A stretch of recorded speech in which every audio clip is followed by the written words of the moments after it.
All right, ladies and gentlemen, this next comedian is one of my proteges, one of the people that we are creating to be the next $1 million woman. And folks, ladies and gentlemen, we are very thrilled to have her. She is all the way from Williston, Florida. And for those of you who don't know, don't worry about it. You're never going to go there unless you break down. And if you do, dial 911. Ladies and gentlemen, lady comedians are so few and far between that I always bring them up to the same song. From multi-platinum recording artist and famous lesbian singer Melissa Etheridge. From Ocala, Florida, by way of Williston, Florida, please start clapping now. Start clapping now. Start clapping now. For Miss Clarice Kentwood.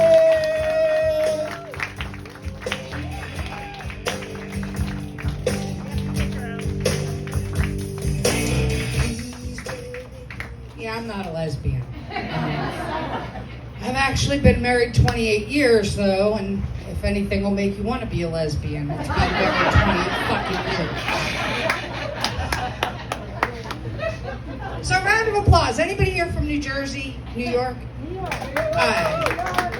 Well, you know, I'm from New Jersey, and my family is mostly from New Jersey, but my mom moved down here to be with me recently, and in the last couple of years, and she likes to go up to New Jersey and visit her family, right?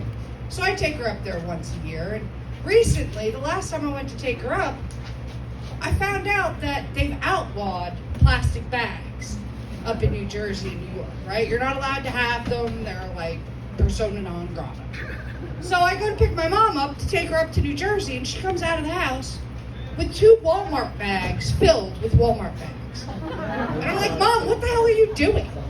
She's like, hide these in the trunk. Hide them good, though, because they're illegal. Like, sure, Mom, I'll put them next to the 2 ounces of weed I'm going to say are yours when we get pulled over. But, you know, if I've been married 28 years, my mom's older, and she can't really drive for herself much. So she's been going through a health issue lately. And, like, my sister's a physician's assistant. She usually takes her to these appointments because I know the right questions to ask. Whatever. But she had to work, so Mom had to bring me, her comedian daughter. And I had my own questions. I care about my mother very much and, care very much about her hysterectomy. My first question was, will she be less food aggressive now that I'm having her spayed? Will she stop attracting men from miles around to smell her vagina now that I'm having her spayed?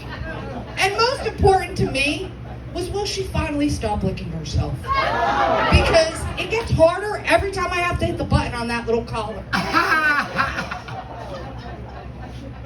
When she moved down here, she didn't have room for all of her shit. She had a lot of shit. And I have a big house, so she hands me a couple of boxes of records, and she's like, can you hold on to these records? I'm like, sure, Mom. I put them in the back room. A couple of weeks ago, she calls me up, and she's like, hey, I'm ready for you to give me my records now.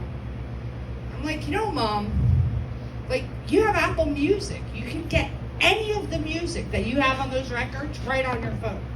She's like, yeah, but I like how the records sound, and, that, scratchiness. I'm like, the songs aren't supposed to sound like that, right, Mom? Nobody ever said, my favorite part of that album is the 3rd song where it skips 10 times.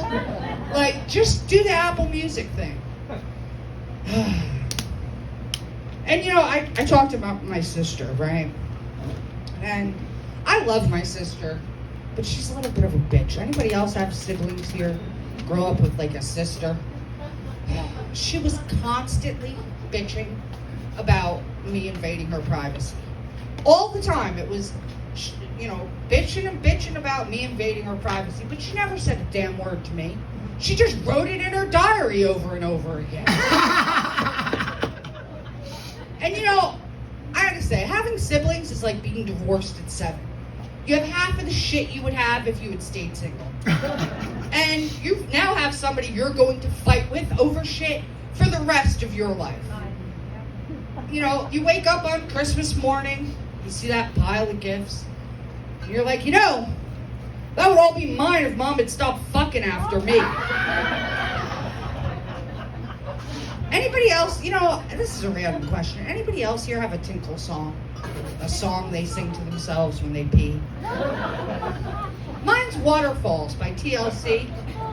And I'll tell you, if you sing that song to yourself every time you pee, you will have to pee every time you hear that song. I had to remove it from my friggin', song list on my phone. On 75, the song comes on. I'm peeing on the side of the road. TLC says I have to. Am I the only one that's a fat ass and eats all the ice cream and then has to go to Walmart and replace the ice cream before your husband finds out? Ladies. Made 3 freaking trips to Walmart this week. Sucked when they ran out. No, honey, I had to throw everything in the freezer away. I don't know, power went out for a couple hours while you were at work. It all went back. Don't know where anything went. I have a podcast. And so because of my podcast, I'd be on other people's podcasts. A couple of weeks ago, this guy, Michael, from the Michael and Jeremy Steal Your Podcast, calls me up. And he's like, we want to have you on our podcast. I'm like, great. I love podcasts. He says, but I have a couple of questions. I'm like, okay. He's like, how old are you? I'm like, I'm 47. He's like, oof. Ladies, you never want to hear oof when you give your age. That's never the response you want to hear. And he's like, well, I don't know, because, the podcast is about vaginas, and, I don't know if you're going to be comfortable with that. I'm like, I have one. I have experience in the tool. He's like, well, we'll call you back. I'll call you back and let you know. I'm assuming he went out and got somebody with like a 20-year-old vagina. But last week, 15 minutes before his little podcast, he calls me up and he's like, hey, the other person we got backed out, so will you do my podcast? I'm like, yes, Michael, I will do your podcast, but let this be a lesson to you. This is why you go with the 47-year-old vagina, because we are reliable and there for you when you need us. Mainly because nobody else is using it, but that's besides the point. And Michael and Jeremy were these 2 young bucks, early 20s, mid-20s area, and they had questions. They're like, so do you use, what about toys? Have you put toys up there? I'm like, I'm not putting Legos up there, Michael. Jesus Christ. They're like, well, and then Jeremy pipes in with, I just got married and my wife, we've been experimenting with stuff. I'm like, uh-huh. He's like, have you tried an ice cube? I'm like, yeah, I've done an ice cube. I'm 47, not 97. Like, but let this, just a PSA for all your listeners, you got to stop at Ice Cube. Because no matter what you may think about the size and shape, Rocket Pop, no. I'll tell you, there's not an amount of water, soap, female massengill related products that will take care of that when that shit goes shut. It was kind of a party until it glued shut. Yes, yeah, it was. We were having a party, right, until I had to go see a doctor. Because, you can't clean that up yourself. And when that doctor lifts that sheet and sees red, white, and blue, the only thing you hear is, how patriotic. God bless America. Yeah, so I'm going to leave you guys with a couple of words of advice before I tell you about my Rocket Pop nose stickers, magnets, and keychains that will be available after this table in the back. My first piece of advice is Rocket Pop, no. And my second vital piece of advice is don't forget to get your parents neutered or spayed. I'm Clarice Kentwood. Have a nice day.